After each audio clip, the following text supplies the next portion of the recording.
Hello, everybody. Here we are, Sunday, September 8th. Oh my.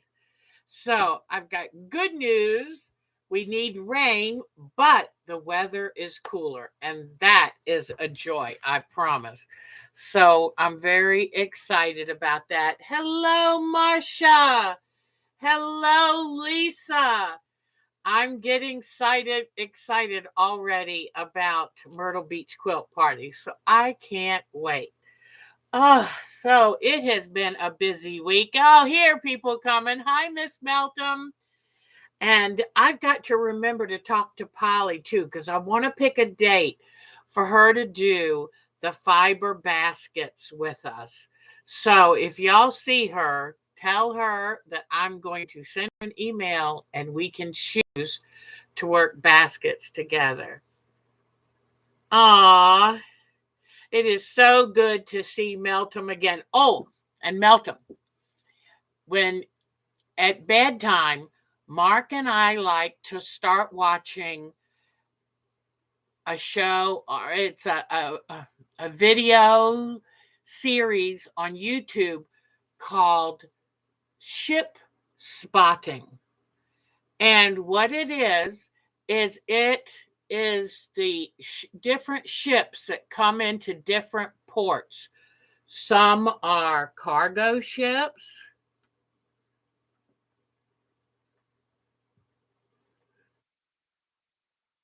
Something's going on out at the street. Pardon me, but I saw something that caught my eye. But ship spotting, which is cargo ships, container ships, uh, fuel ships, all of that coming and going from ports. And so, guess what port we were watching last night? We've watched this port several times. It was the Istanbul Strait. So it was so much fun. I was like, there's Turkey. That's where Meltem lives. And there's this really, really tall ship that hangs over where the huge ships go under. I mean, there's a big, tall bridge with a lot of traffic that the ships go under. And it is so much fun to watch. And Turkey, that area, that port is so fascinating because it's a mix of ancient buildings and very modern buildings.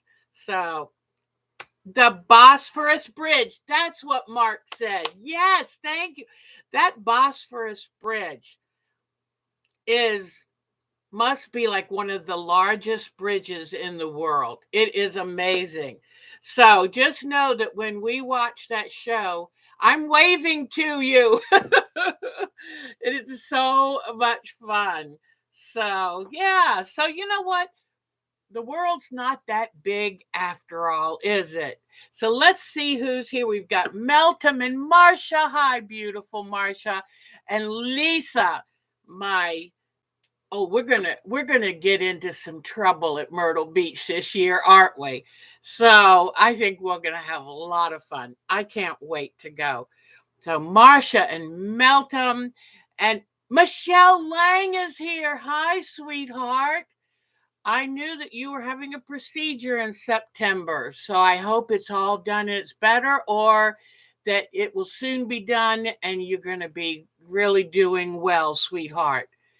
And Michelle the Quilter, how wonderful. I know a lot of M people, Marcia and Meltem and Mitty and Michelle the Quilter, and this is wonderful. So, oh, I love when Lisa speaks to Meltem. Oh, that is so wonderful. I'm going to have to learn that. I don't know if it's Merhaba. Merhaba, is that hello? But that's wonderful.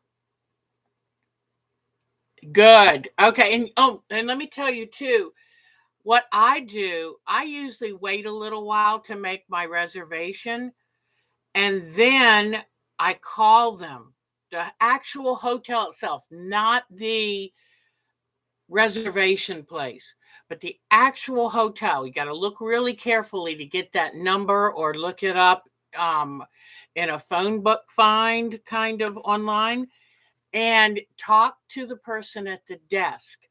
And that way you can get extra days, hopefully, at that rate. That's what I've always done. And I can get like 3 different or 3 extra days, which is really nice because that hotel is a little expensive. Okay. Now, when I'm saying merhaba, am I anywhere close to the correct pronunciation? So, because if I can pronounce it right, then I will use that. Merhaba. And then I wanted to ask Melton, what is her dog's name? Because that's a very sweet dog who you can tell loves her very much. So, okay. I'm very, very close. Okay. Okay, good. So, Merhaba.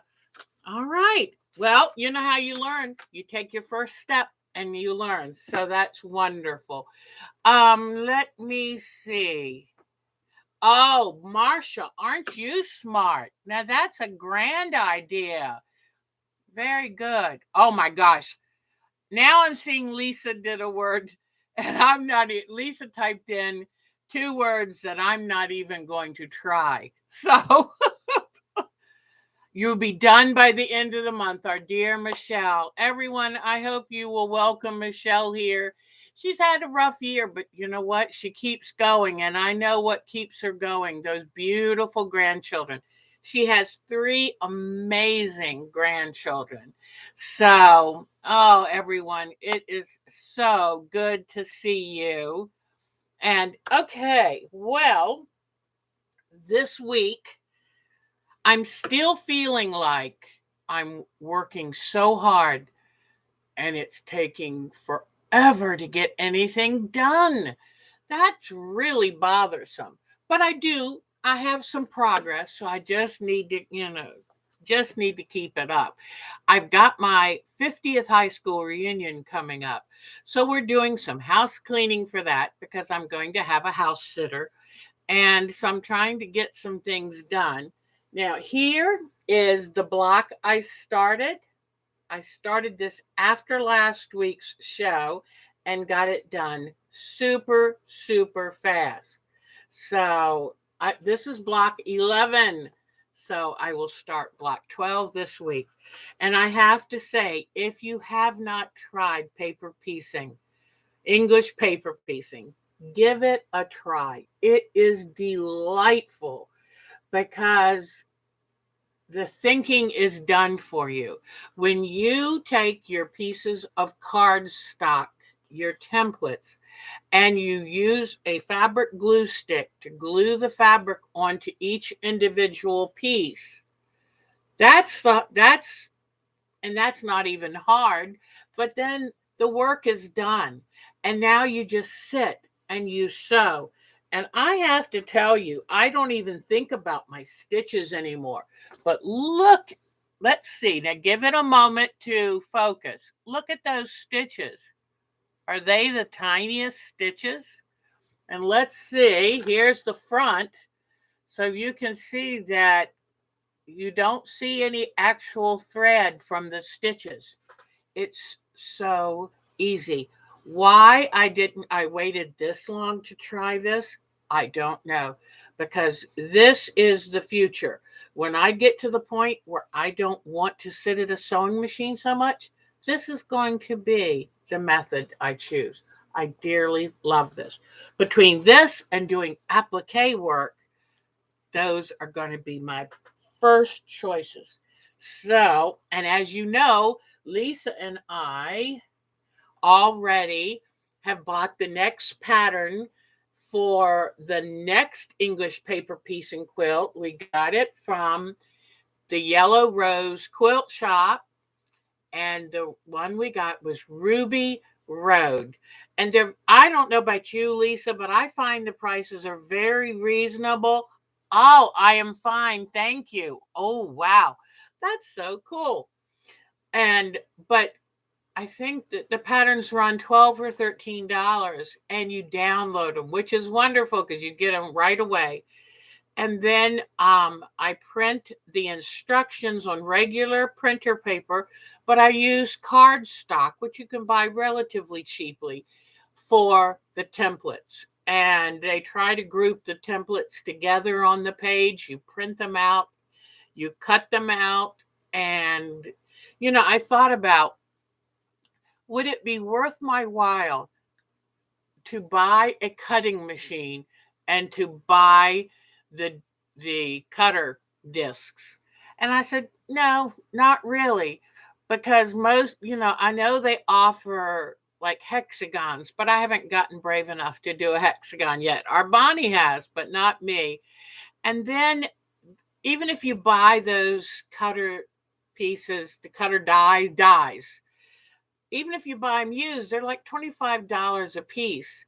And I thought, no, I'll continue the way I like. I print out the pages when I'm sitting watching TV. I cut out the templates. That's all part of the process I like. So if you have a cutter and you cut out your templates and fabrics on it, let me know what you think. But I don't know if I really need more equipment and another outlay of money when you can print it off on the printer and you're ready to go. So, okay. So let me see. You had a horrible time with block 15. It did not want to go together. 76 pieces.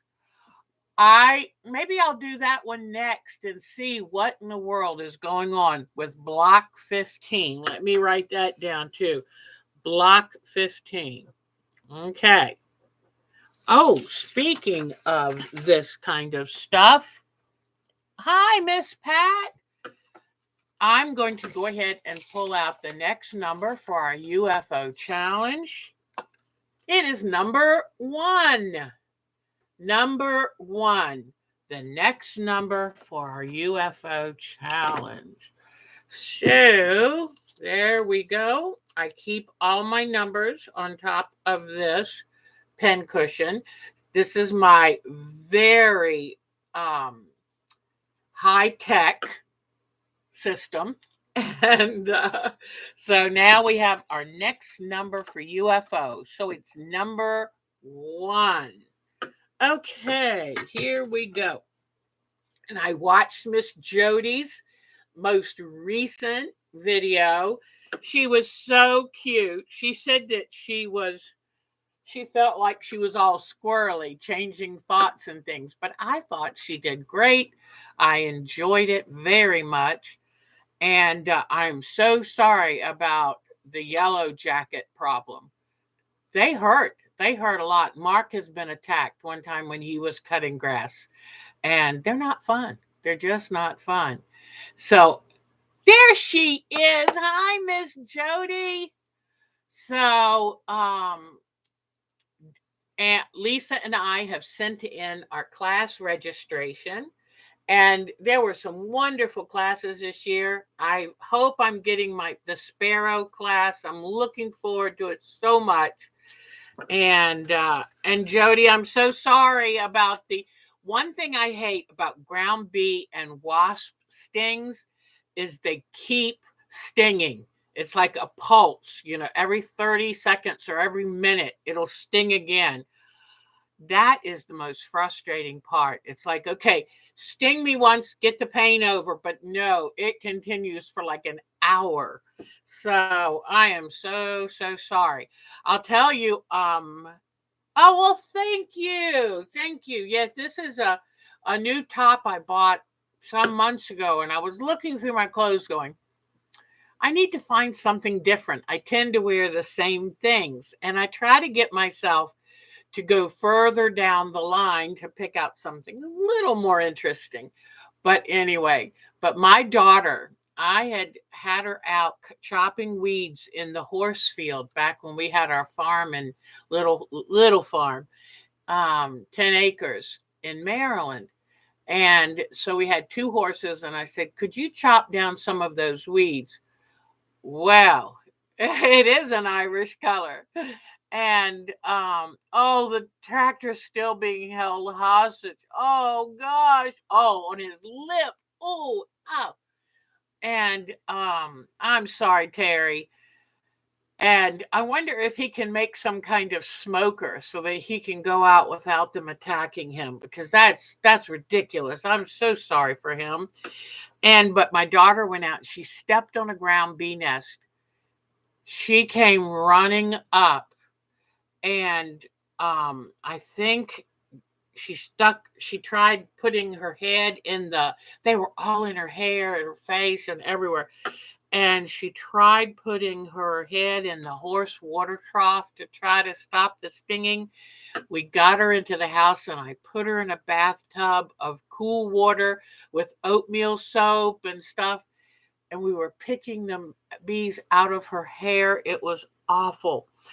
We gave her some antihistamine. I was watching her to see if we were going to be taking her to the hospital. It was absolutely horrible. I hate ground bees so much.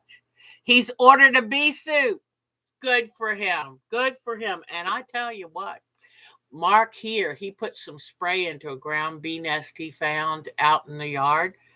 And then something got into the nest. There was a big hole dug. So I'm hoping a raccoon or something said, "Hey, I'll take care of this." And probably, because have you ever looked under? We one time had a ground bee's nest. We killed the yellow jackets because they're so dangerous to have near the house. We dug it out and there was honeycomb and stuff in the ground. But they had taken out so much soil under that. It was like an open cavity. It was amazing. So yes, they do have some bee exterminators. They're probably pretty expensive, especially with Miss Jody who lives out in the woods. It's not like it's in a neighborhood. But anyway, and then I was thinking when she talked about Terry got stung on his lip, I was thinking about my father, who, when he was a child, was on a swing, a big swing, and a bee. He was like, coming down, in this swing, and a bee flew in his mouth and stung him under his tongue. That I remember that story forever. But I hate ground bees. I do hate them. So I love honeybees. I love bumblebees, because bumblebees are kind of, they're not really interested in hurting you. But wasps and yellow jackets, they're mean, mean, mean, mean. So you want to dig it up. It must be massive. Oh my goodness. So they think the tractor is the enemy and they're going to attack it. Oh my goodness. Yeah, it would be interesting to see what's underground, because the one we had here, it was amazing to see. I mean, they had their own little world down there. So that's neat.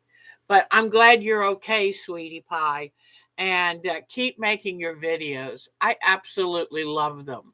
And thank goodness Jody spent so many hours trying to get her sound back on her laptop, because sometimes these things just do weird things. I don't know. I've had more problems in my 6 years. So, all right. I think I told y'all that Mark put in for retirement. We probably won't hear until October, but I think it'd be nice having him retired. All righty. And so before we start our, let me show you something that's already hanging up. I continue to work on my Roland style color wash quilt. I have to tell you, I adore this. I love it so much. And I just make the blocks based on what I wrote on my chart.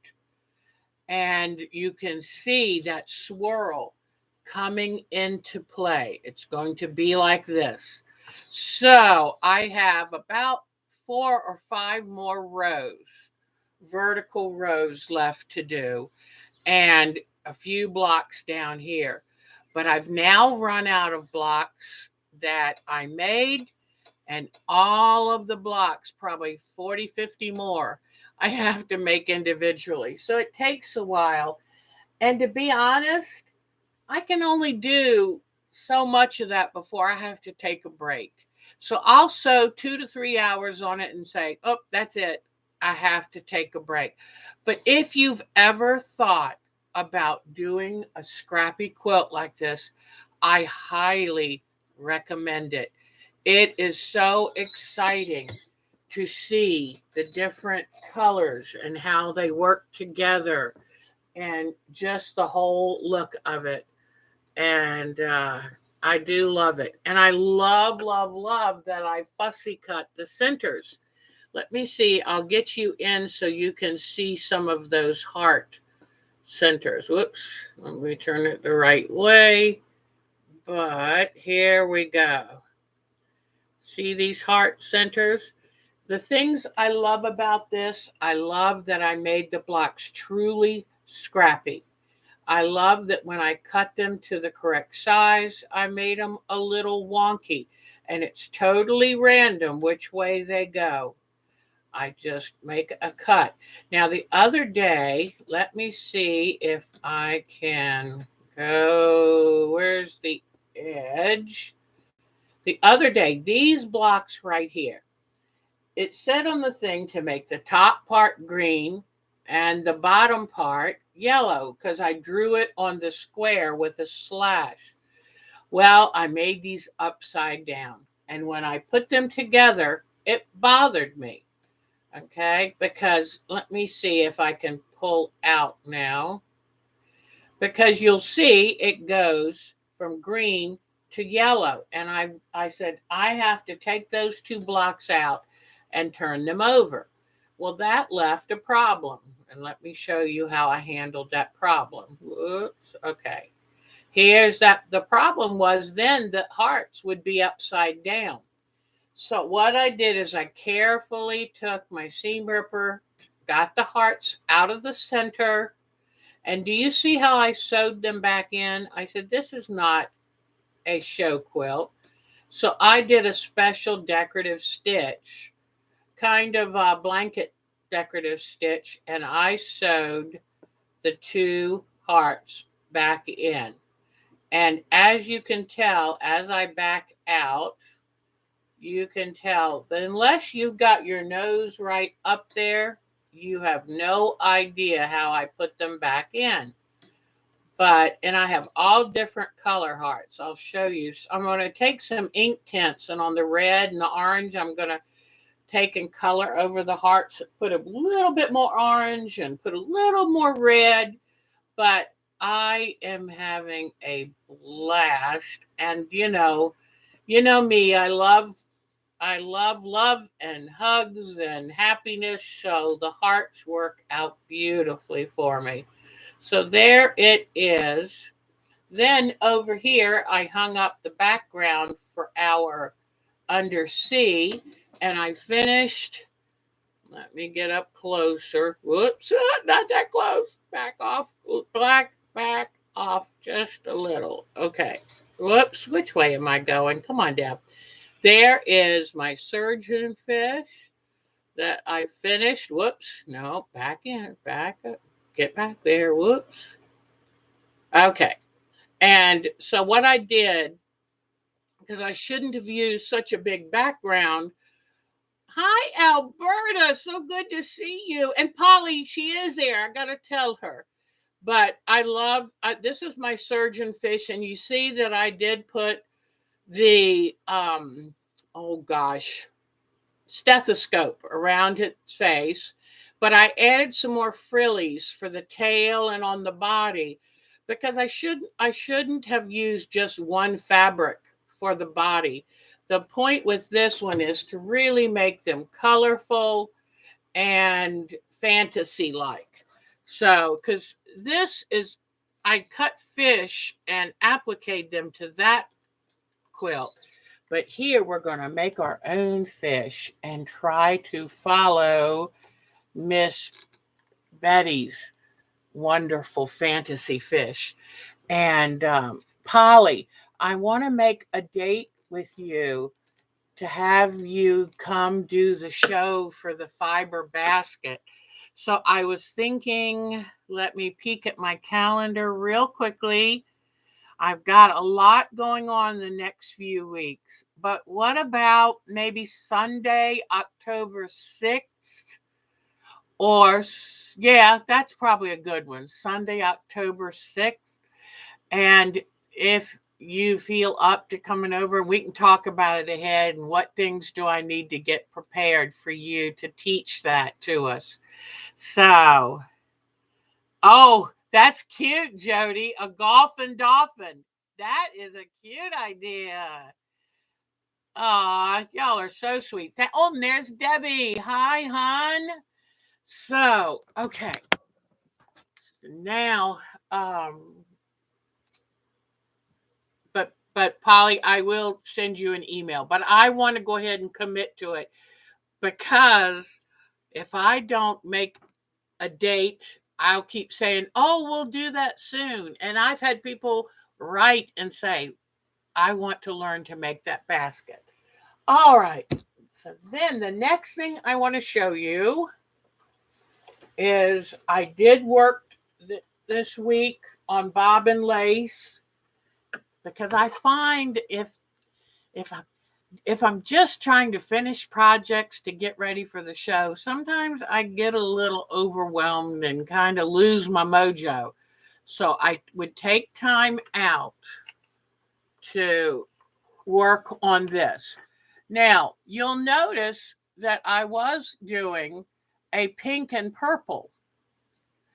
Well, I took that thing out 5 or 6 times. I would start it again, and finally the thread was looking a little worse for wear.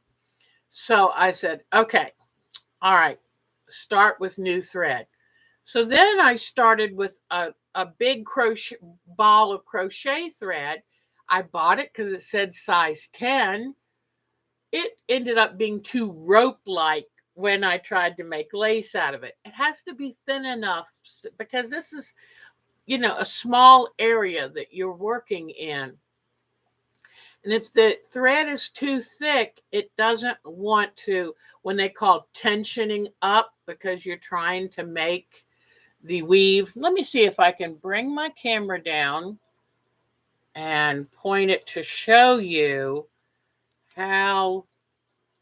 Now this is upside down, but do you see that weave is pretty tight?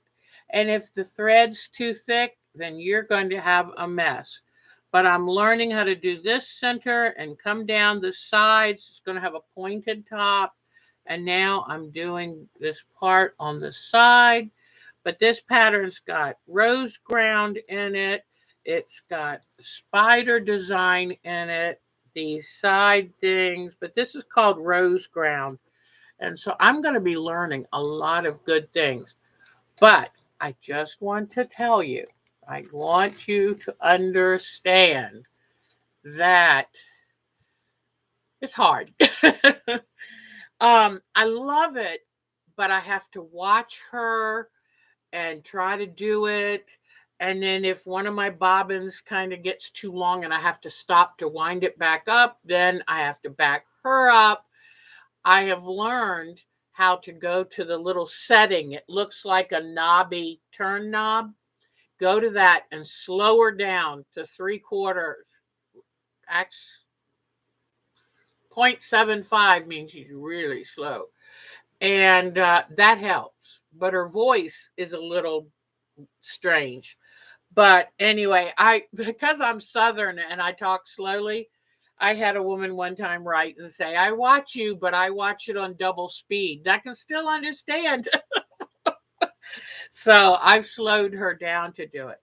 So I took off the pink and purple. I started using the thicker white, got the whole diamond done and said, it just looks terrible. Took that all off, rewound my bobbins the third time, and there's 20 bobbins, 20 pairs, 40 bobbins here. Rewound these and started again. And since I've had this specific thread, I've taken it out and started again 3 times.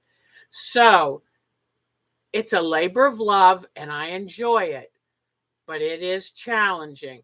And I like a challenge. But if you don't like a challenge, if you want to do something you can just sit down and do easy, maybe bobbin lace is not going to be for you. But and just to show you again, but this I guess they call them bobbin pillow. This thing I love dearly. I love this. But I just want to tell you the little crocheted part that's holding my bobbins, I made that. And so if you start bobbin lace, you know how to crochet. And what you do is you just crochet a normal double crochet. Then on the next row, you skip every other stitch. So you end up with a little space. And then on the third row, you do another solid row of double crochet. And then you will have a bobbin holder. That is very important. Although I'm really good at unweaving. I don't know what the lace maker's term is for you done screwed up and you got to do it again. So I'm really good at that though.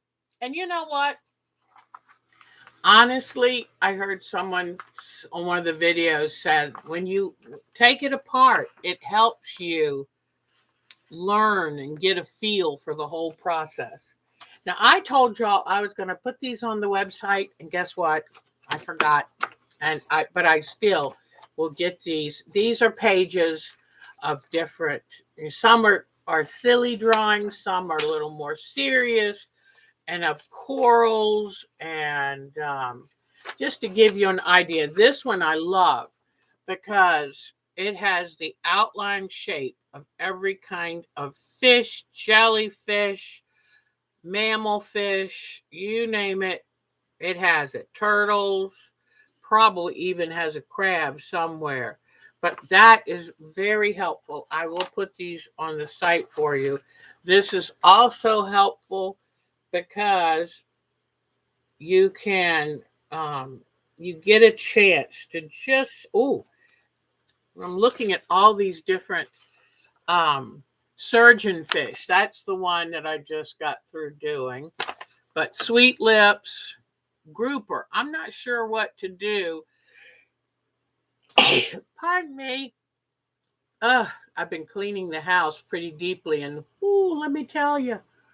But that dust gets to me. But anyway, there's a damselfish. I think the damselfish will have eyelashes and a little parasol. So, but we're going to have some fun. I got to remember too, Jody's golfing dolphin. So I've got to remember that. All right, now let me see. I have not worked at all on my retreat, my individual self-doing retreat, Italian mosaic tile cathedral floor quilt. I haven't even touched. Well, actually, I did do something. Let me take that back. I took the pattern page. I showed you I was doing that last week. I took the pattern page of the 4 medallions and I drew out, traced over with a light board the sections to make the 4 round medallions. And now I just have to print them off and I'm going to paper piece my medallions. Then once I get those printed off and ready to go, I want to try to figure out what color to make them. So, because I really want them to pop. The center I've made to look just like tans, creams, browns, grays, just very neutral. The border is going to have touches of color, but I want these medallions to sing.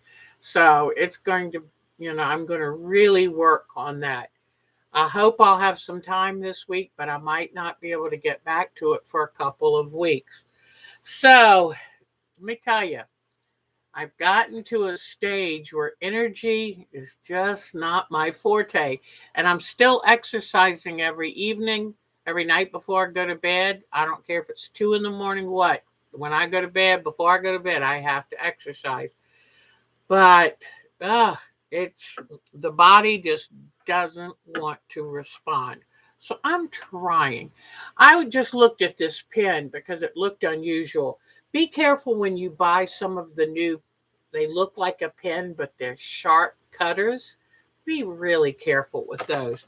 I'm going to somehow mark it with a ribbon or permanent marker or something to kind of let people know that is very dangerous. I don't know if I have it. Yes, I do have it down here. It looks like a regular pen. I've yet to use it, but I'm thinking, in cutting stencils and stuff. But do you see? Let's see if it will. Oh, look at that. That's a blade. And I sure would hate for somebody to touch that. So I'm going to somehow mark this with like danger, Will Robinson. Let me see. I'll put a bunch of D's on it. Danger, danger. Okay. All right. So hopefully I've just remember that this is a cutting pen, not a drawing pen. I just looked at this I looked at this pen and it made me realize that could be very dangerous. All right. So, see, Jody, I do squirrel too. All right. Let me see. Oh, let me go to the bottom. I don't want to miss something if someone's asking me what weight thread is best. You mean for the bobbin lace making? Um, if that's what it is, I have found if you get the little things of like, oh, what are they called? Pearl cotton. I like size 8. But if you're going to get something like I would think if you're going to use the bigger balls of what they call crochet thread, I would use 20, maybe 15 or 20. Um, what can help make the difference is if it says lace thread anywhere on it. Because some people, I've got, after sneezing now, I have a runny nose, but some say if they say lace thread, some people use the finest crochet needles to make lace. But I hope I answered bobbin lace. Yeah, very thin. I don't like it 20. I don't want it too thin because I'm not really making lace yet. If you wanted to make really fine lace, yeah, you'd need it thin. What I'm looking forward to doing is doing things like bookmarks, Christmas ornaments that after I make them in lace, I use a fabric stiffener on and be able to hang them on the tree. I also want to learn how to incorporate beads, little tiny seed beads in lace making. And I think what you do is you preload them to the thread before you put it on the bobbin. And that way you'll pull up a bead right where you want it. But that's kind of what I'm looking for. So then I'm thinking, but if you get those cute little pearl cotton, like little balls of pearl cotton, you could do size 8 and or even smaller. And remember, the larger the number, the thinner the thread.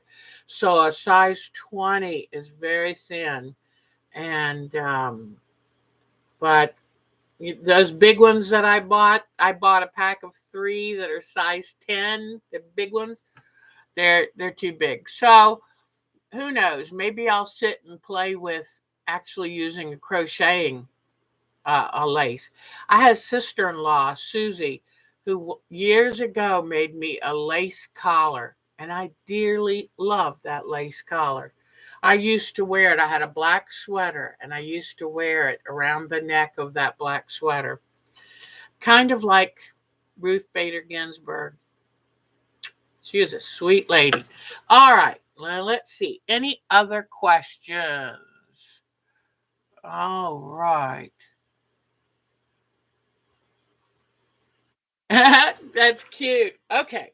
So now I think I've talked about everything. And don't forget that if you want to get some good ideas of making these fantasy fish, go to Sue Carlson's website, and there is a SueCarlson.com, and it's on the road teaching fabric collage at the National Quilt Museum, because she has an exhibit in Paducah. Oh my God, I would love to go see that. Who on here? Someone said they get to go see it. I think it was Dolores. Oh, that's so exciting. So, okay. Now, I have a few other things I want to talk about, some quilt history and hexagon quilts. I just need a little more time to be able to read and study it before I tell you. I've got a fish. I want to work on this one today. It's drawn out. I've got some fabric choices that we're going to work on. Today, I'm going to try to do a better job of keeping, oh, I just saw something. This would be really cool. Now, see how that looks like a piece of seaweed? Wouldn't that be cool? So I'm going to be looking through all my yarns and trims. I've got some ribbons that are ruched and would make great. Think this is the perfect color for a sea urchin. So that would be really cool.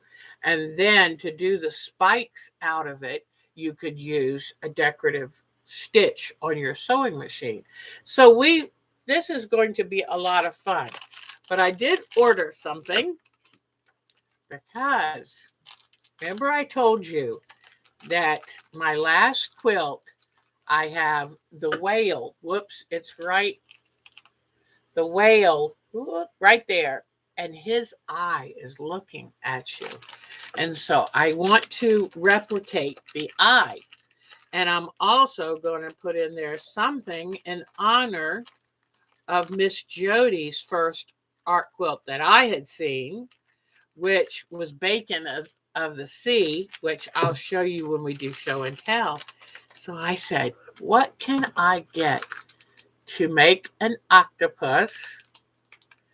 Oh, absolutely. You're exactly right. Because in fact, I think I did that on one of the things in this quilt. Oh, I'll show you a little bit later. But onion bag netting, all that. It's amazing what you can find to do. You know those bathing, showering sponges? They're not sponges. They're scrunchy kind of, and they're like netting. Boy, sacrifice one of those. Buy one from dollar store. Sacrifice, cut whatever is used to scrunch it all up, and you would be surprised how much netting you can get out of those. So, okay. So here is what I found on a site.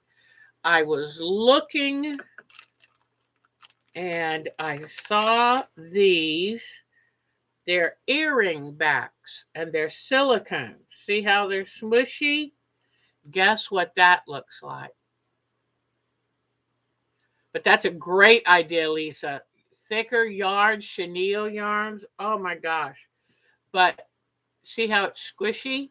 This is going, and I'm probably going to have to cut some of the back off, but that's easy because it's just that soft silicone. But look at this. I'm going, yes, Jody. These are going to be the little octopus suction cups because I'm going to have one of his arms come out, stick out from the quilt.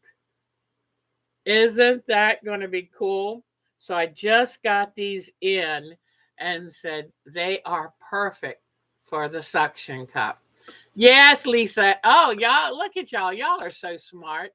So, and I am going to, I think, to help it, and I guess what I'll do, I could sew them on by hand because I could get a needle through pretty good, or I could use a special glue, but see how they sit really nicely. So if I just cut off the backs, but think outside the box, people. Think outside. And you know what? Look at that. If these were glued on, they'd be wonderful bubbles. And this is a have fun quilt. You can do whatever you want. I am going to teach you how to use a straw and acrylic paint to make bubbles later on. But I think these are going to be great suction cups. And hopefully I have quite a few. I think I have 100. I think. Let me see. Yep, 100 pieces. And so I'm going to find just the right fabric. The arm is going to stand out from the quilt, and I'm going to pad it. And I think that will be the fun part of this quilt. So I just wanted to show you how you think outside the box. You would be surprised what you can come up with. So let me see if I can squeeze these back in the bag because I'm trying to keep my room straight. I've still got a couple little things to do, but for the most part, it's been wonderful to have this room clean. And my main goal of cleaning the room this time is to put everything in a logical, common sense place so I can find it again. And I'm doing a lot of labeling because, if I forget, then I can find it. But the main thing is you have a limited amount of time, a limited amount of energy. So if you have everything in its place and you can put your hand on it in an instant, your creativity goes up because then that 2 hours that you might have that evening, all of a sudden you can really produce something. So, okay, let's work on a fish and then we will do our um, show and tell. I asked Mark to go on a picnic with me. So when I finished the show, where did my one little part of an eye go? Uh-oh. Maybe it stuck to some fabric. But I absolutely love this fabric, Effervescence, because it has some great fishy eyeballs. So there we go. I know I want to use this in. I'm calling this a butterfly fish, so I'm going to use some butterflies as part of its design. I want to cut some flowers, maybe some nice little hearts. Oh, that is really cool. Um,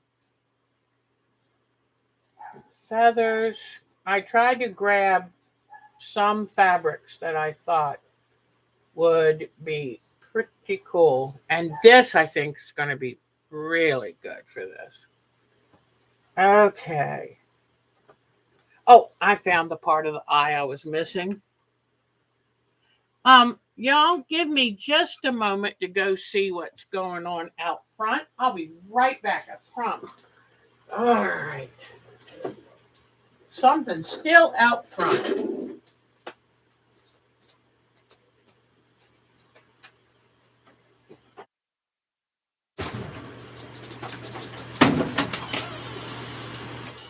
Huh. Well, if it was, it's not there now. Okay. Okay. Mark is out for a motorcycle ride today. Hush up. Mark is out for a motorcycle ride today. So I always my ears listen too hard. Okay. All right. Hold on just a second. Oh, no. Okay. I see. I was looking at I thought I saw something out there again, but I'm making it up. Okay. Now I saw that little sliver of an eyeball I cut out. What did I do with it? Oh, here it is. I'm going to go ahead and glue these two things down. And for this project, I'm using my tacky glue. And I don't know if I've told you, but you can get an 8-ounce bottle of tacky glue on Amazon for $2.44. That is my price. Now, I just had that eye. What did I do with it? I keep doing this. Let me see. Ah, well, okay. Well, I tried. I thought I had it in my hand. Well, I'll cut a new one. I know I've got another one. So what I'm going to do is come over here. Oh, it stuck to my shirt. There we go. So this is a little piece of the eye that shows. And here is my inspiration. So I'm going to have this here too. Okay. So there's my inspiration. And in fact, one thing you could do is kind of put your inspiration right here. All right, there we go. Now I'm ready to work. So I've got my two eyes. Now it's a little early to put that eye on, but I find that having that eye in place a little early is kind of nice because it gives the fish some personality. All right, now I'm looking. The mouth is kind of golden yellow. So I'm looking to see what I have that would be a good mouth. And honestly, I'm looking at this right here. Let me see.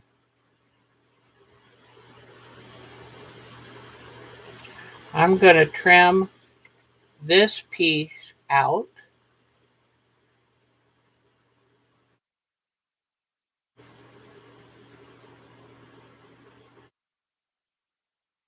Okay. So, oh yeah, that would be cute. Okay. So his upper lip is a little bit bigger. And his lower lip is smaller. All right. So here is where I'm going to separate.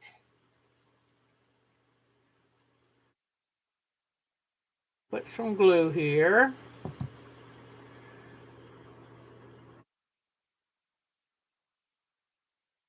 Okay.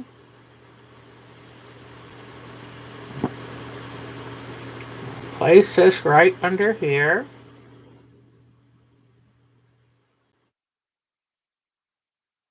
And then put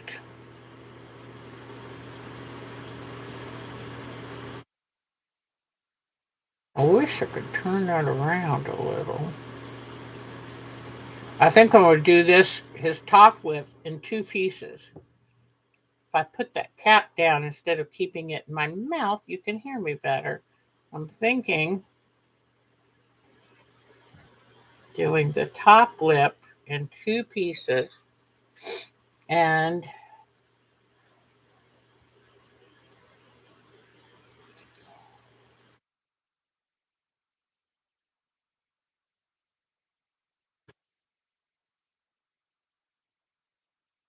let me see. Okay, put another little bit of glue right there. So there is the mouth. Okay. So now this would be great for one of these fins. So, and you can cut it. Yes, I drew on it with a marker, but you can cut it a little larger to hide the marker look if you wish. And, or when you cut it out later, yeah. When you cut it out later, you can cut off the marker lines that you drew to fill in to mark out the fish. So see how this is a little bit larger? Now, and I'm not going to worry about it extending. I mean, I could always pull it back like this and just trim, or you can lay the next piece of fabric on it. Now, let's see. I'm going to, ooh, what would be neat is to cut a butterfly, find one that has the shape of a fin and make that into, let's see. Let me see. All right. Is there one that would be a good shape? There is a long butterfly that I think I could use. Maybe. Let's see. And I don't worry about cutting something out that's, I don't worry about turning this into Swiss cheese because my fabric are my tools. It's no different to me than using markers. All right, let me cut this one out like this shape. And I'm going to cut it out bigger than what I know I need because I can always trim it down later. Okay, here we go. Cut it out nice and big. And then I'm going to fit this. Let me see. I'm going to try to fit this here for this.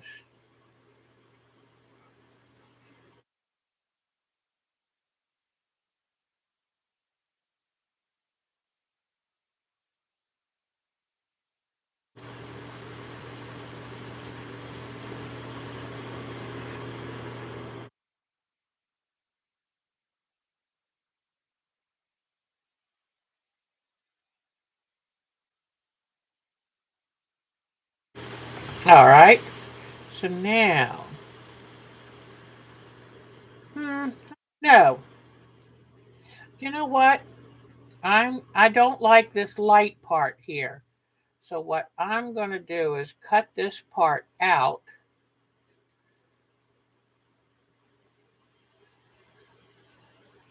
I'm not sure if that's going to work, so I'm going to move on to plan B. All right.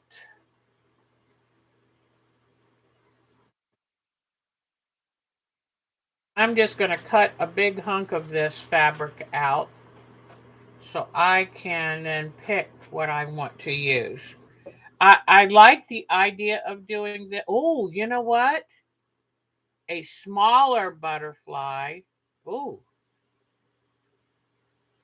this could be a gill because I want the shape to be right.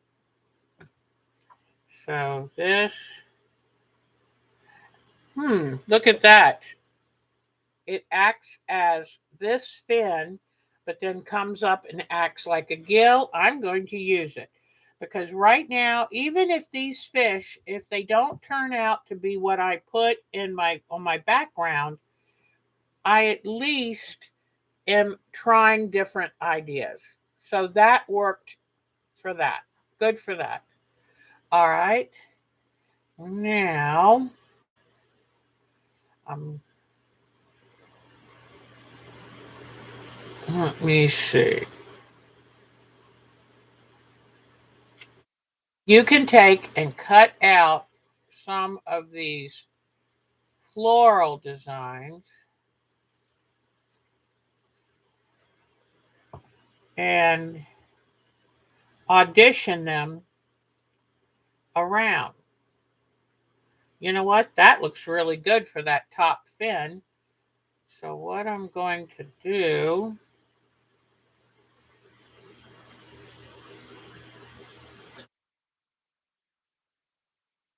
I'm going to cut it to the shape of that top fin,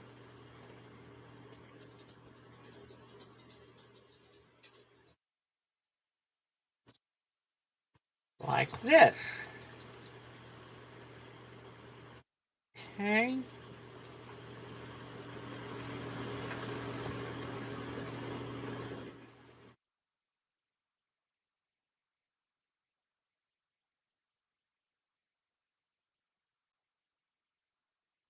All right, so I'm learning how to do this process, and it is a learning process because you're taking shapes and fabrics and colors and you're using them in a very different way. All right, I just had an idea. I just looked over at this ginkgo and said, that looks like it might be good for the tail. Who else? Be careful just opening the door. Oh, yeah, I know. It's crazy out there, isn't it? So sad. Another school shooting. A small bead in the center of the suction cup. Oh, what a cool idea. Cool idea. All right, so let me find. I wish these were even a little bit bigger, but let's see what I can find in this ginkgo.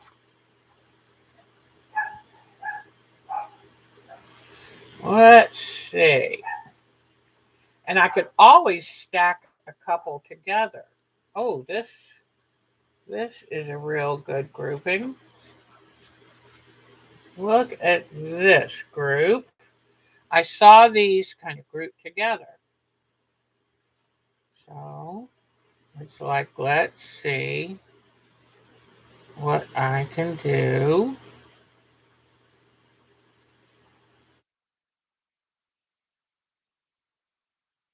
Mm-hmm. All right.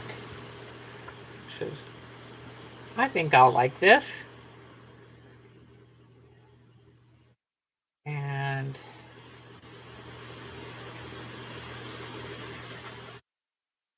all right, this is going to be the tail on this one. And it's going to take me a while. I have a feeling as I continue on, I'm going to like the process better and better. That's where going to Sue Carlson's site, examining how she taught her people to do it and the free formness of it. And I think that is, that's going to be a really good way to learn the process.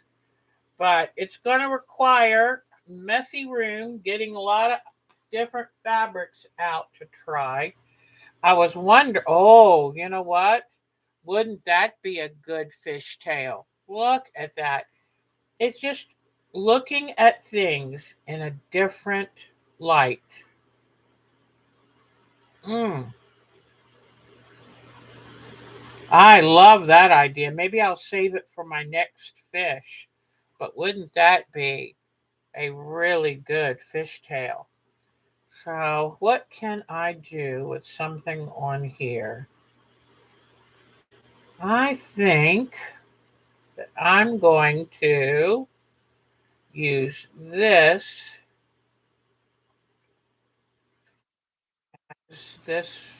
fin up here. So, right there. But I think this is going to be good for me. I tend to be very literal. So, this I think, let me pull off some of this. Okay.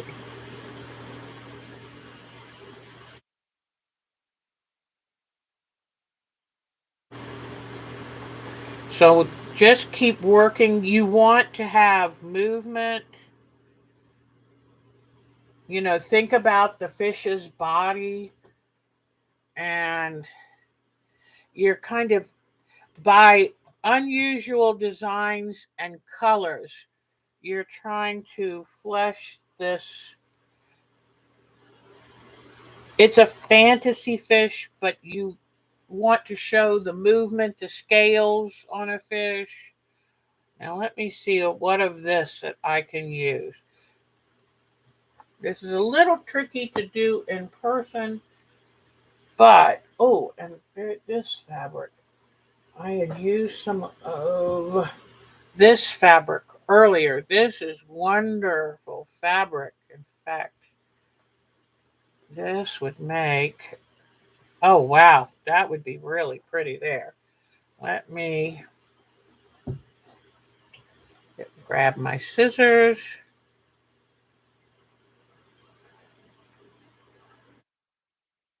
But this, what you're learning to do is use color and movement in fabric so that um, you can add that to the fish and have a lot of interest. And so it's a lot of fussy cutting because you're looking for a specific color and a specific shape. But look at this.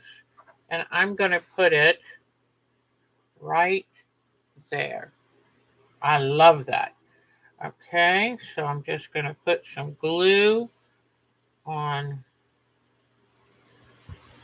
Oops, oops, oops, oops. Okay, put this glue here. All right.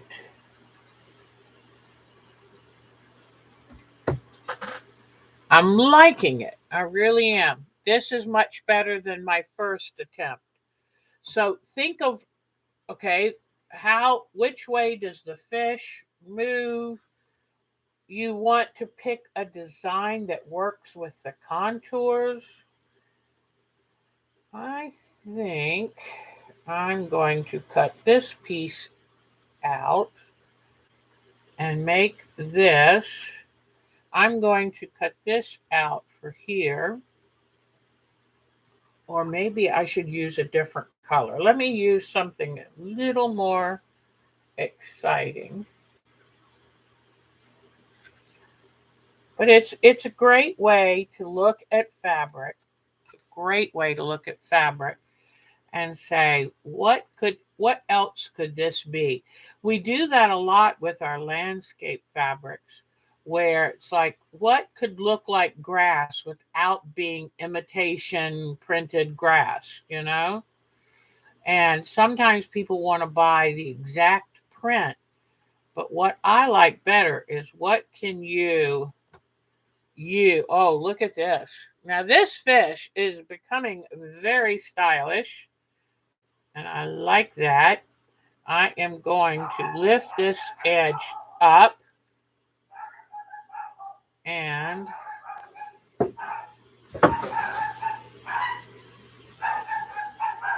I'm gonna lift this edge up, put this in here. This. All right, so this is looking pretty good. Now, in any of these fabrics, I'm looking to see if, oh, this is a great color right here.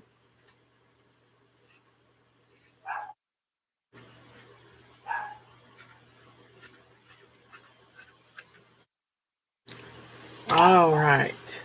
Now, I could put just a whole piece of that on the body, but that defeats the purpose. The purpose of this is to cut and fit and train your eye to look for movement and shape in fabrics that you can create something entirely different. And I like this for here because it looks like a little extra little fin on this fish. All right. Fin would go better to going that way, but let me see. I think it would work this way too.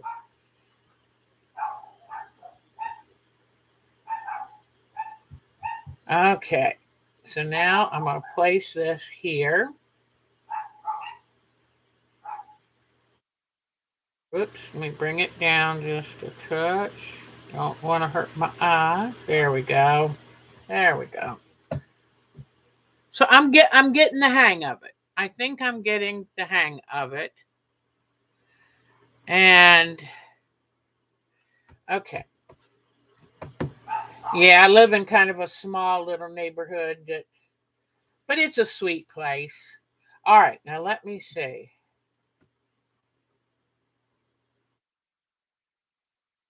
This is hard work. Let me tell you. Now this might be good just for something different.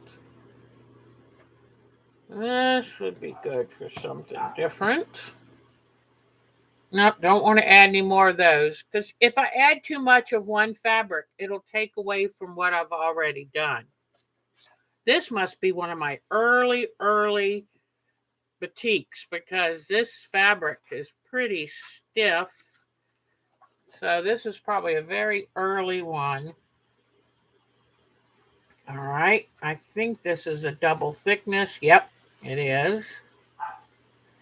All right.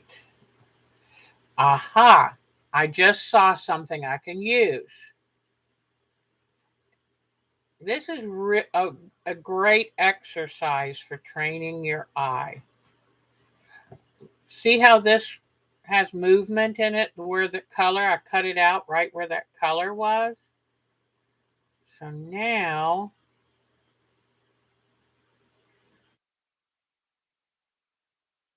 let's see where I can place this.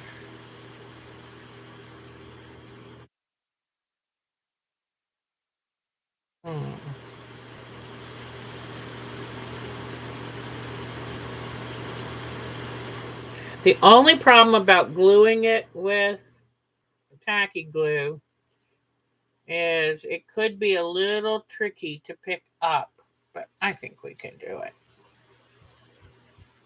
Right now, I'm just going to put glue in the center so that if something on an edge bothers me, hey, hush up. I think I know now what they're barking at. We had a neighbor that asked if they could come pick some of our figs out front. And we said, sure. So I think they're probably out front picking figs. I've got a very large fig bush. It's down run of the chicken coop, so it has been growing really well. All right, there we go. So now we have a little bit more color there. Let me see what else. Okay, so there's my butterfly. I'm going to cut this away. What do I have next?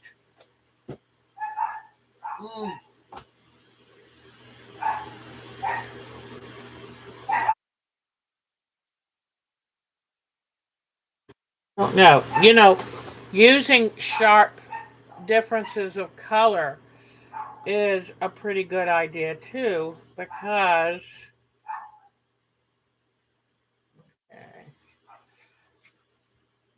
then it really shows what you're aiming to create. It shows differences. This is really good to show. That looks really good as fish scales, but I'm not sure it's right for right here. Let me see. Here's a big floral print. Let me try this one. I think this would work really well. So, but anyway, Mark and I've asked him if we could take a picnic. So we're going to make up some sub sandwiches and grab a bag of chips, and head to the river because I told him I just need to get out of this house. Sometimes I stay inside the house too much. Hmm. Oh, this is pretty. Let me try this. I'm just looking at this. That's kind of cool. So let me see if I can take up this eye. And that way,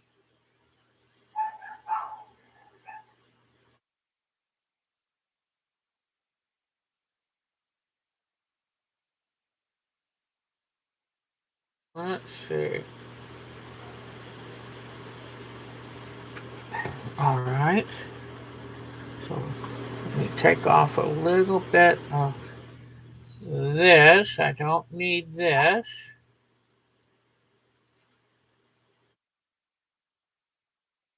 I'm so glad y'all chat because I don't want anyone getting too bored watching me cut fabric. It's kind of like watching paint dry, I do know. All right, so if I put this in here, okay, what I'm going to do, I have a pencil here, and I'm going to place it in here and then draw lines. Ooh, but look at this. This part of this flower makes a really good looking fin. Oh, good. I hear Mark now. He's home. All right. Oh, that looks cool. So that's going to look really good going up into this fin. I'll put this here. Now I'm going to draw just a little bit right around this fin. This looks good. Then I've got to cut around here so his eye shows. So let me cut these two little places while I know exactly what I'm trying to do.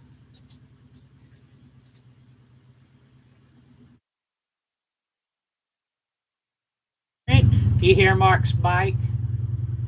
That is the best sound in the world. When that thing pulls in, you don't know how happy that bike makes me. I'm so happy for him. I always worry. I'm terrified of motorcycles and I wish I could ride with him, but I can't. I've tried. It's just too frightening for me. But I love that he has it because it gives him a chance to, as he says, get out and blow the stink off. So, because when you work all week, working is great. Don't get me wrong. But if that's all that, he were to do, it wouldn't be a good life for him. And I want this to be a very good life. All right. So now I'm going to cut around this line that I just drew. Hush. Okay. Because I want to have space for this outer eye. I want there to be space for the mouth. I need to trim around this a touch more. Okay. All right. Then trim this off. Then I'm going to trim this back because I love the movement of the flower. Okay. All right. So this is working. Now let me get some glue in place. And I think I've finally done this. I just have to let myself relax a little bit. It's okay to just relax and do this. Okay.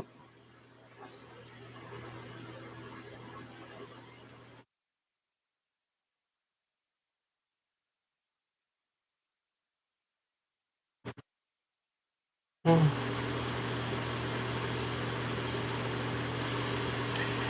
All right. So I love when I'm sewing to listen to audiobooks.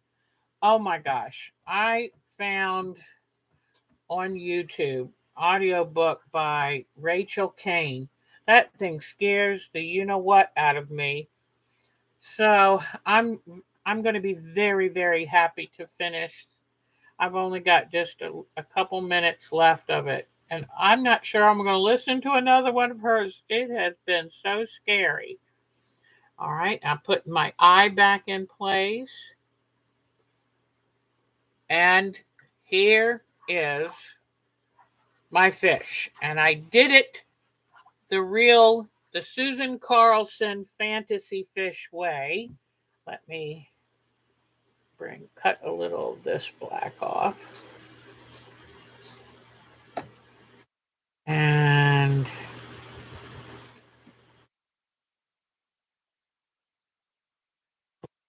this. All right. I don't know. That's looking a little tortured to me, but at least I did it. So I'm thinking, let me see. I'm thinking that I wonder if it would be good for me to take a pen and kind of outline some things. I don't know. But that's very hard for me, and I'm thinking it might be a bit much, but I'm going to keep working on this. I'm going to keep working on this. So there we go. All right. So anyway, let's go for show and tell, because I know the show and tells are awesome. So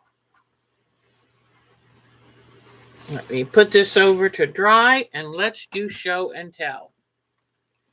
It's a hard thing. And I'm probably going to have to come back and look at some of it, and I don't know. Can you imagine doing a 22-foot crocodile? She is an amazing artist, and it's not the same skills that I possess. That's for sure. But isn't that wonderful that we can each have our own special talent? No, whoops, no, come on. Okay, good, good, good, good. Don't you dare. Don't you dare. All right. Aha, here we go. Okay, let's go to show and tell. Oh, not too bad. In fact, you know what? I keep promising to bring down Kiwi, and I'm going to do it. She had a lot of fun today when I was up feeding her. Sometimes she gets into a mood and she gives me a fit when I want to get her out of the cage. But today she was in a really good mood, and I'm gonna have to do it at a time when I know Mark's gonna be here, and because that way, if she gets moody, he can take her back up. But she was in such a good mood today. But I knew he was going off to ride. I didn't want to bother him. Okay, come on. Nope. Oh, let me see. Come on. Okay, this is Miss B's. Miss B is from England, and she's so talented.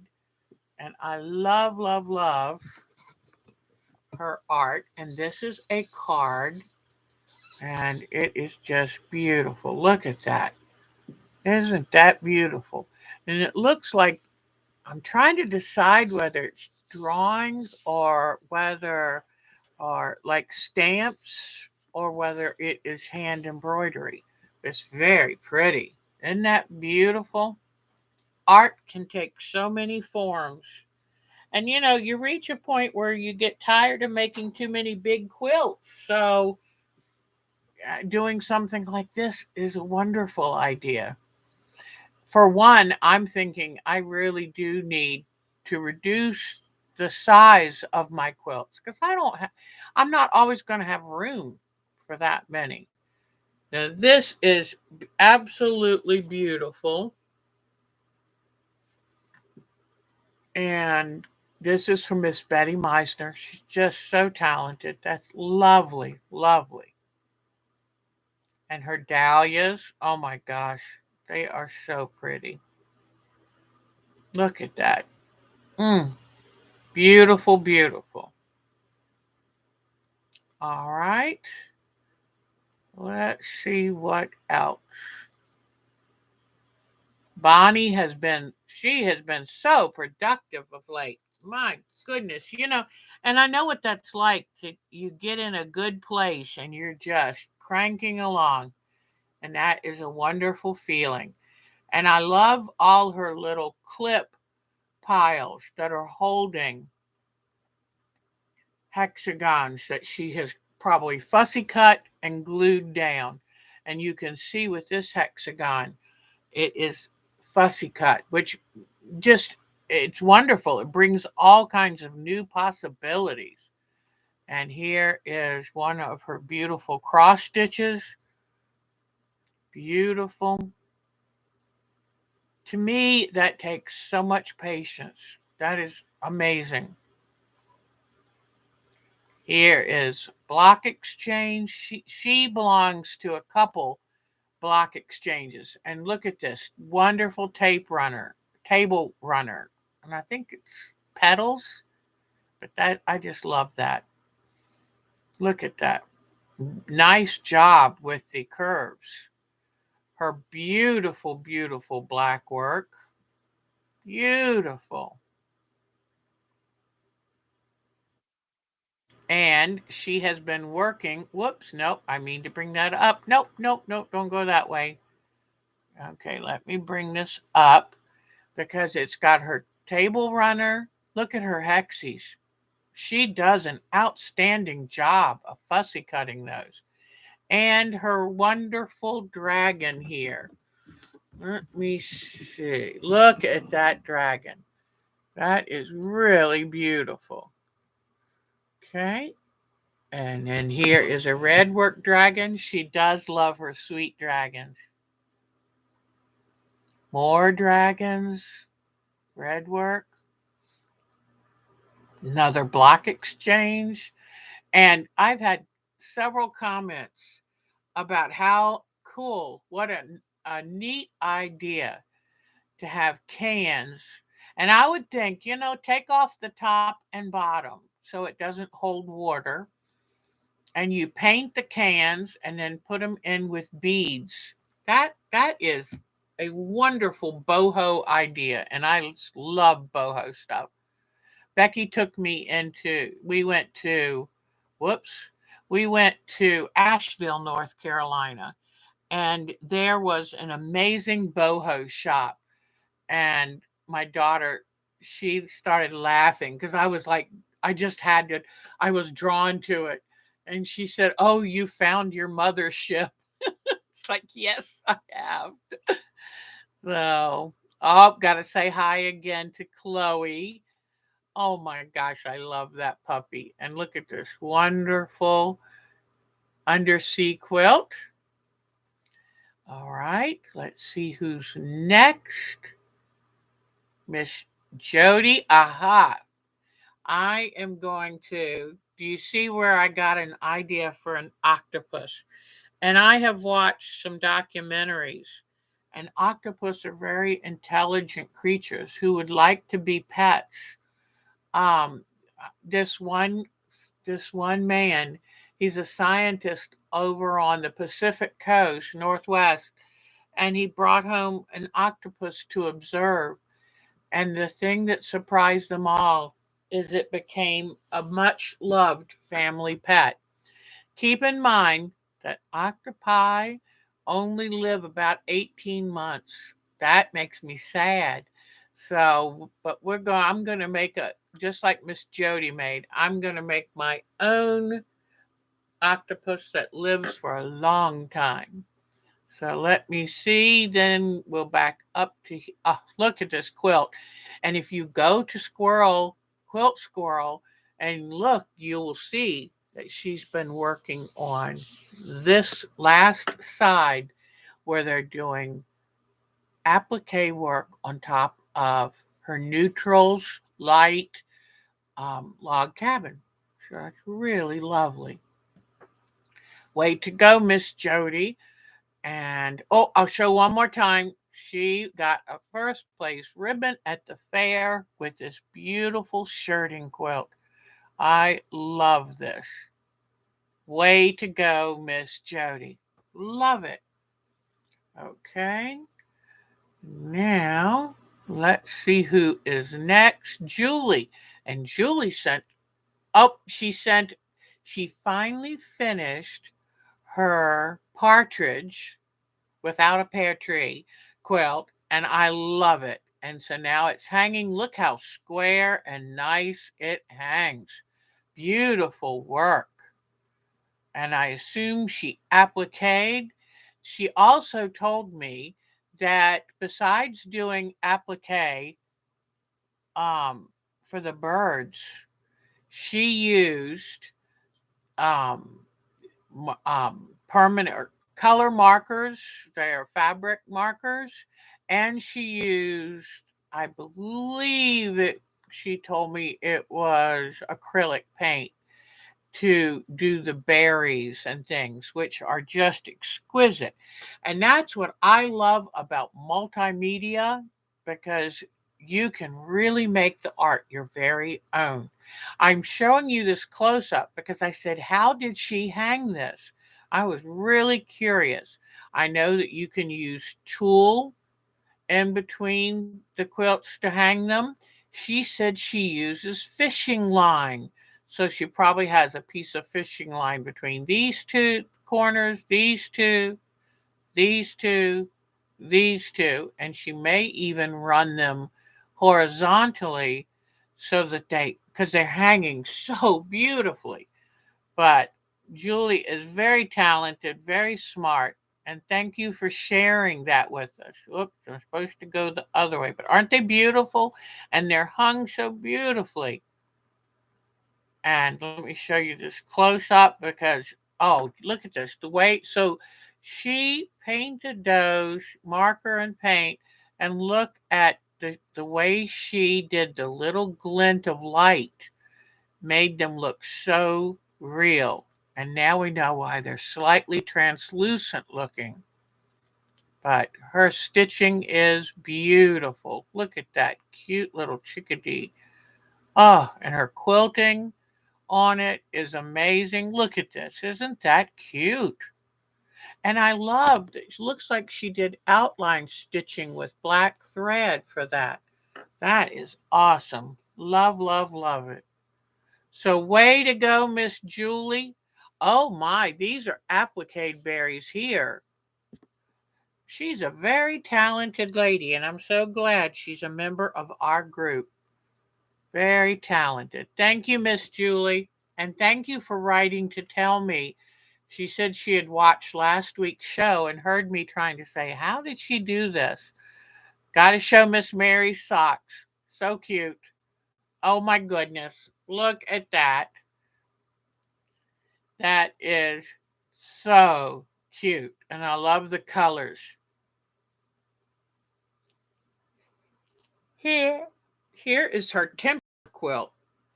Oh my gosh. Now, temperature quilt, if you're not familiar with it, it is where each day the temperature range has a different color. And this way you can kind of track your year. So I would assume this is winter with a lot of the blues. And then look how when you get to summer, it's a lot of green, then maybe fall, and then back to winter. So that is really, I love that. Good for you.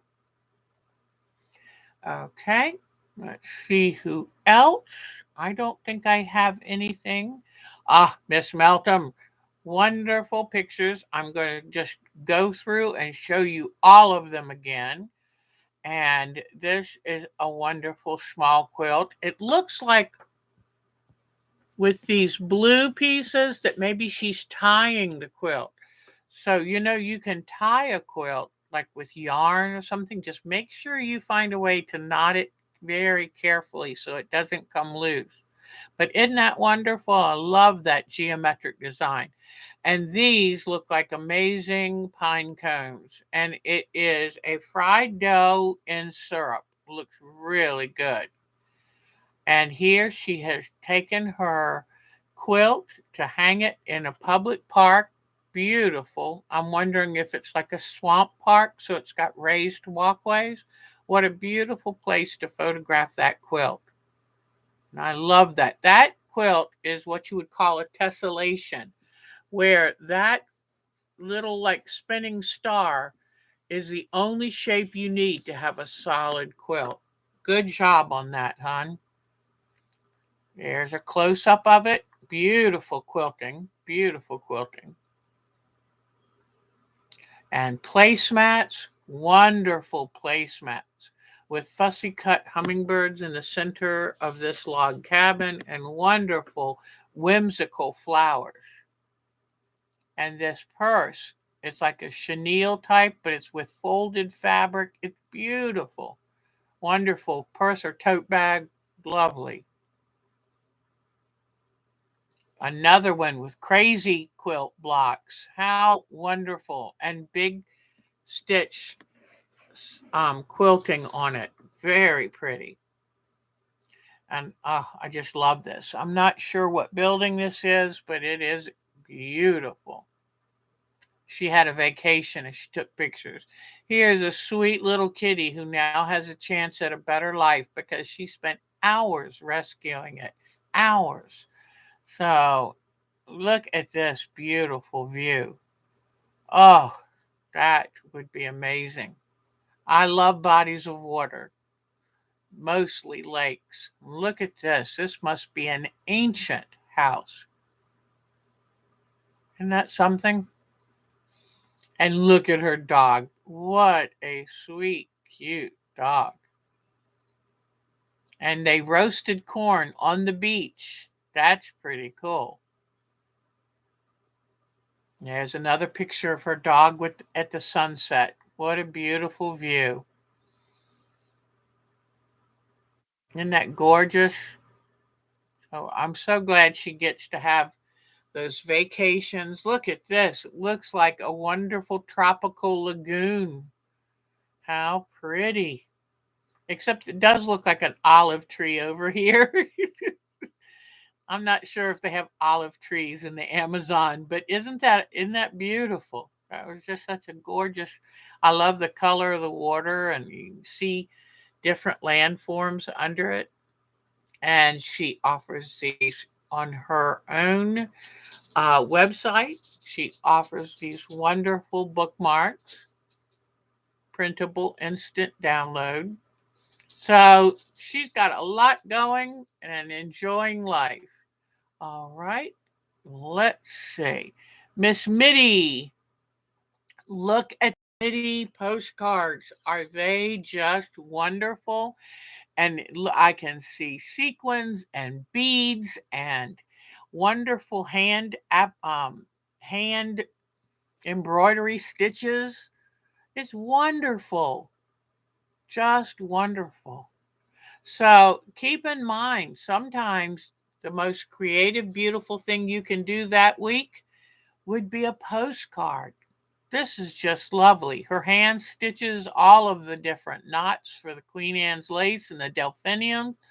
That's a lot of French knots, but it's all beautiful. Lazy daisy stitch. Just beautiful. Way to go, Miss Mitty. I love this one. It's just fun. I love that she's got a chain stitch, and I mean, just what fun that is. So she and Betty both did some fun slow quilting, I think, is that movement where you take your time and you get that soul, the joy from the soul. And this is Miss Pat Fry showed this wonderful, wonderful reindeer quilt. I love it. Now she sent another one. Let me see if I can get a more clear picture. Hold on just a second. Let's see. Yeah, this is a more clear one. Whoa, that's a little big. You're getting to see it very up close and personal. And I love how his antlers are holding ornaments. I love that, Pat. That is so sweet. Pat has got the sweetest heart, and it shows in her quilts. Wonderful quilts. So here is the thread vase that we are going to make with Miss Polly. Whoa, there's up close and personal. So we're going to use yarns, we're going to use silk ribbons and bits, and we're going to use threads and probably a water soluble base. I'll give you the information next week. I'll tell you the date we're going to do it, and I'll have her over, and we're going to make this wonderful thread vase. I think it's so striking. So I will let you know when. It looks like we're going to be doing a lot of sewing and couching of threads and fibers on the water soluble base so that when you rinse it partly out, you will have, and I would assume you only rinse it part way out so that you have enough stiffness remaining to have that shape and body for that. So that'll be a good project. You might want to make some of these for Christmas presents. So lovely. Okay. All right, go back to show and tell. I think that is it for us today. I don't think I have any new ones in Vicky's or Susan's. So let me turn the camera back. All right, and let me move all of this over and come back to you guys. Okay, here we go. All right, and I think, was there anything? Oh, yeah, there is one thing. Remember I was showing you how to cut shorts out using an existing pair? So here are the pair of shorts I made, almost finished. Here's a nice pocket that I made in the shorts. So now, and then here is the hem and just a little ease. So here are the new shorts I've made for myself. And I'm going to put the elastic in the waist. And if you've ever seen elastic look like this, that is non-roll elastic.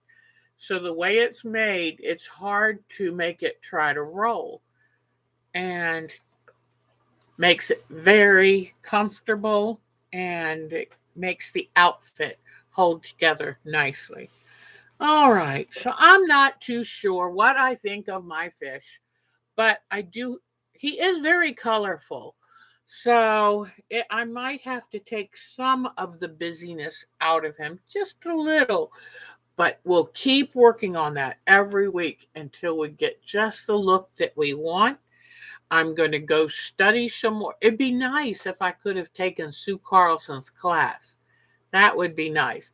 But I do like my surgeon fish now that I have upscaled it just a bit. I will go and show you that. Right now it is just pinned in place.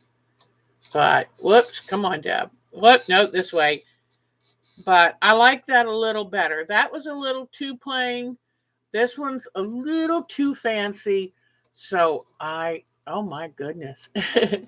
I have to find my happy medium. I will get this right. I promise. So I will find my happy medium. I promise. But at least we're trying. We're trying a new skill. So I'm thinking that if I take out some of these, that flower might have been too big for the fish. But I'm going to keep working on it. I can peel off pieces, put new pieces on. So, and now you see, when you go to Sue Carlson's site and you see the class she was teaching at the Quilt Museum, You can see why they had them on boards, and they were taking a lot of time auditioning fabrics to see which one looked just right. I'm sitting here trying to do this in front of y'all, and it's like, whoa. So it's something, it's a skill, and we'll take our time and we'll work on it. So, but I like its eye. So then next week, I'm going to have a whole bunch of my yarns and ribbons so that you can start thinking outside the box. What can I put as background coral, anemones.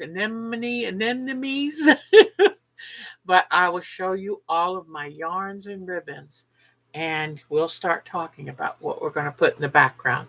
Maybe next week it would be a good time to start the sea turtle. So that's going to be interesting. All right, everyone. And I have to look for fabric for my octopus. Got to look for just the right kind of fabric. So I'll go online and do some more research about what different octopus look like, so I know. I think that is it for us today. I think I'm going to go upstairs and start making a picnic dinner, and Mark and I can go to the river.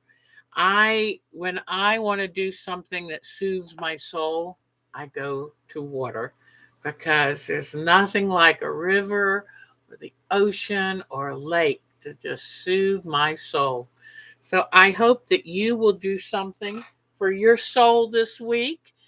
And, times can be a little scary, and times can be pretty exciting. And we have to find the things in this life that make us happy and give us joy.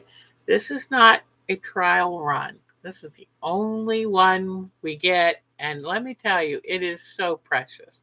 So it's important. Oh, Elaine is here. Oh, Betty Meisner's here too. And Elaine is our Scottish quilter. She sure is. So we've had a couple English, SJ from England and B. And our Nadine is busy with her new horse, but she still thinks of us. She's from Germany. Then we have Meltem and BB from Turkey.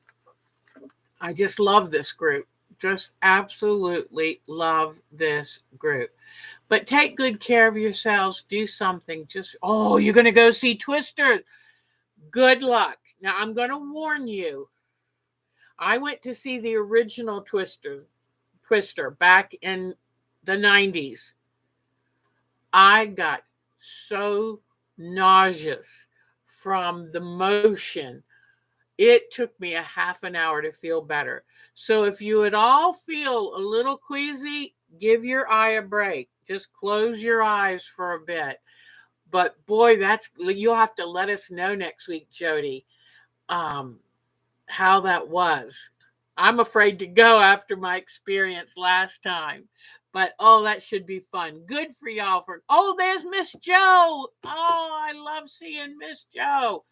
So that is wonderful. Well, y'all are the best. And Elaine, I hope things are going well in Scotland. It is a beautiful, beautiful country. So, all right. I hope I didn't miss anyone else. If I did, I apologize from the bottom of my heart. But take good care of yourself. Do something joyous. We got to hold on to our joy.